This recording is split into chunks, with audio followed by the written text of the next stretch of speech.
চট করে একবার হিঙ্গলগঞ্জের ছবিটা আপনাদের দেখে রাখতে চাইবো, তার কারণ আতঙ্কে রাত কেটেছে মানুষের। বিভিন্ন জায়গায় আতঙ্কের ছবি, চোখে মুখে আতঙ্কের সেই ছবি আমরা দেখতে পাচ্ছি, কারণ নদী বাঁধ ভাঙলে বিপদ, গ্রাম যাবে ভেসে। তো অনুপম প্রতিনিধি আমার সঙ্গে সরাসরি এখান থেকে রয়েছেন। অনুপম, কি অবস্থা? হ্যাঁ দেখো অতনুদা, এই যে ঘূর্ণিঝড়ে হিঙ্গলগঞ্জ সহ হাসনাবাদের বিভিন্ন এলাকার মানুষ একটু আতঙ্কে ছিল, এবং এই যে ঘূর্ণিঝড়ে হিঙ্গলগঞ্জ এবং হাসনাবাদের বহু বাঁধে ফাটল ধরেছে, বাঁধ ভেঙেছে, এবং এলাকার মানুষ যেমন আতঙ্কে ছিল ঠিক তেমনই সেচ দপ্তরের সঙ্গে কিন্তু তারা একদম পুরো রাত জেগে লাইট জ্বালিয়ে, জেনারেটরের লাইট জ্বালিয়ে কিন্তু তারা সেই বাঁধ মেরামতের কাজে হাত দিয়েছে। এবং এলাকা পুরো হিঙ্গলগঞ্জ এবং হাসনাবাদের বিস্তীর্ণ এলাকা কিন্তু এখনো কিন্তু একদম পুরো বিদ্যুৎহীন, অন্ধকারাচ্ছন্ন হয়ে রয়েছে। এবং এলাকার মানুষ কিন্তু যেসব জায়গায় বাঁধ মেরামত করেছে সারা রাত ধরে, এবং এখনো পর্যন্ত কিন্তু সেই সব বাঁধ কিন্তু মেরামতের কাজ চলছে। সেচ দপ্তরের সঙ্গে এলাকার মানুষও কিন্তু হাত লাগিয়েছে যাতে তড়িঘড়ি সেই সব বাঁধ মেরামত করা যায়, এবং অন্যান্য যেসব বাঁধগুলো একটু খারাপ অবস্থা আছে সেই সব বাঁধও কিন্তু ঠিক করার কাজ চলছে। অতটা ধন্যবাদ ধন্যবাদ অনুপম। ঠিক একই অবস্থা সুন্দরবনের বিভিন্ন জায়গায়, কোথাও কোথাও নদী বাঁধ ভেঙেছে, আবার কোথাও কোথাও বাঁধ ভাঙার আশঙ্কায় রাত জাগছেন মানুষ।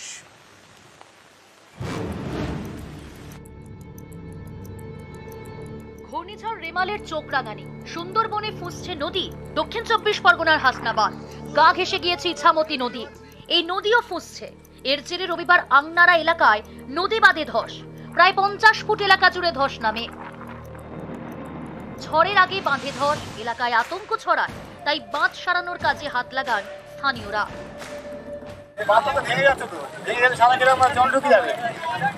এটা তো প্রশাসনের কাজ। কিছু করলো বাঁধে আমাদের করতে হচ্ছে, মাথার চাকরি মাঝে মাঝে তো সব ফটো করে যায়, এসে ঘুরে যায়। প্রাকৃতিক দুর্যোগ, এটা সবাই তো জানে যে এটা হবে, এটা তো ব্যবস্থা নেওয়া দরকার প্রশাসনকে। এখনো সকাল থেকে তো কেউ কিছু করলো না, তাই বাদ দিয়ে এখন যে ভেঙে যাচ্ছে। হাসনাবাদের বরুণহাট, এখানে প্রায় 70 ফুট এলাকা জুড়ে ধস নামে। বাঁধ সারানোর কাজ শুরু করে সেচ দপ্তর। বাঁধের অবস্থা ভীষণ বাজে অবস্থা এবং বিপজ্জনক অবস্থায় বাঁধটা আছে।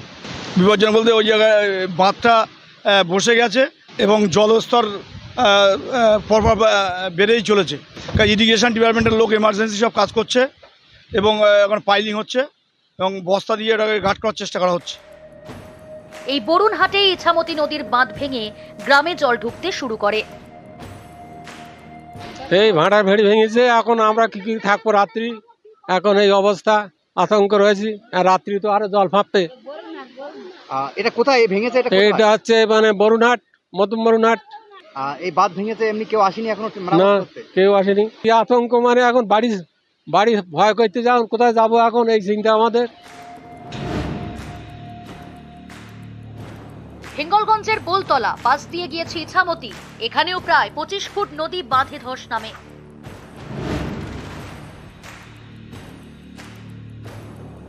হিঙ্গলগঞ্জে ফুঁসছে কালিন্দী, এখানকার নদী বাঁধে ফাটল, সেই ফাটল দিয়ে হুহু করে জল ঢুকছে।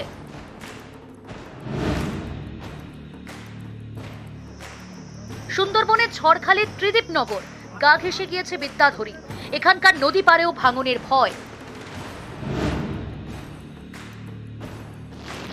গোসাবার আমতলী, এখানেও বাঁধ উপচে জল ঢুকে গ্রামে।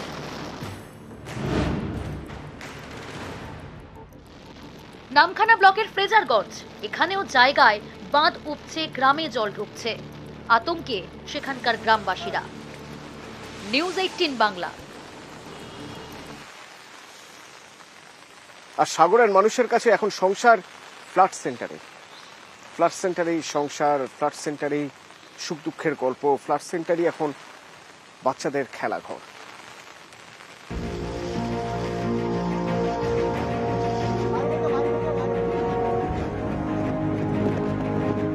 ধেয়ে আসছে ঘূর্ণিঝড় রেমাল। রবিবার দুপুরে গঙ্গাসাগরে শুরু হয় বৃষ্টি। এই পরিস্থিতিতে কয়েক হাজার গ্রামবাসীকে ফ্লাড শেল্টারে নিয়ে গিয়েছে প্রশাসন। কত সময় গড়াচ্ছে, মানুষজন কিন্তু এই বিপর্যয় মোকাবিলা কেন্দ্রে কিন্তু উপস্থিত হচ্ছে। আমি দেখানোর চেষ্টা করব, বাচ্চা থেকে শুরু করে বয়স্ক সবাই কিন্তু এই ফ্ল্যাট সেন্টারে এসে উপস্থিত হয়েছে। সাইক্লোন আসছে, তাই প্রিয় ঘরটা ছাড়তে হয়েছে। বাচ্চাদের মন খারাপ, অনেকেই বেশ চুপচাপ। থাকতে চাইছে না, তারা দুষ্টামি করছে, এদিক সেদিক ঘোরাফেরা করছে। বাড়িতে যাওয়ার জন্য বলছে বাড়িতে আমরা যাব, কিন্তু এই দুর্যোগ এসে যেতে পারছে না তারা। এই খেলাধুলা করছে 5টা ছেলের সঙ্গে। ঝড়ের ভয়ে বন্ধুদের সঙ্গে মাঠে যাওয়া বন্ধ। ফ্লাড শেল্টারের 4 দেওয়ালই এখন তাদের খেলাঘর, আর বড়দের কাছে সংসার। নদীর ধারে যে পরিস্থিতি, আমরা বাচ্চাটা চালিয়ে পাই আসছি, একদম নদীর ধারে বাড়ি তো আমাকে ভিতর মহলে তো ঘর না, মানে ওই জন্য বাচ্চাকে লিখে পাই আসছি, খেলা সবসে পাই আসছি।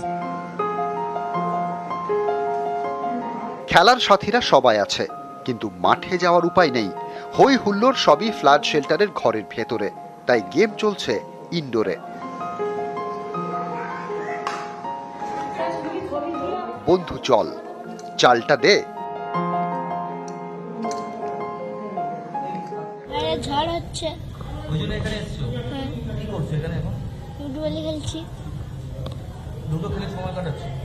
লিখছি।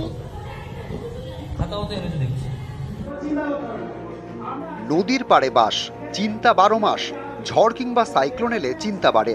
গ্রামবাসীদের জন্য সাগর ব্লকের বিভিন্ন জায়গায় ফ্লাড শেল্টার করেছে প্রশাসন, সেটাই এখন অনেক গ্রামবাসীর ঠিকানা।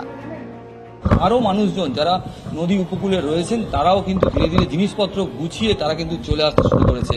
ক্যামেরায় রাজীব কুমারের সঙ্গে বিশ্বজিৎ হালদার, নিউজ 18 বাংলা।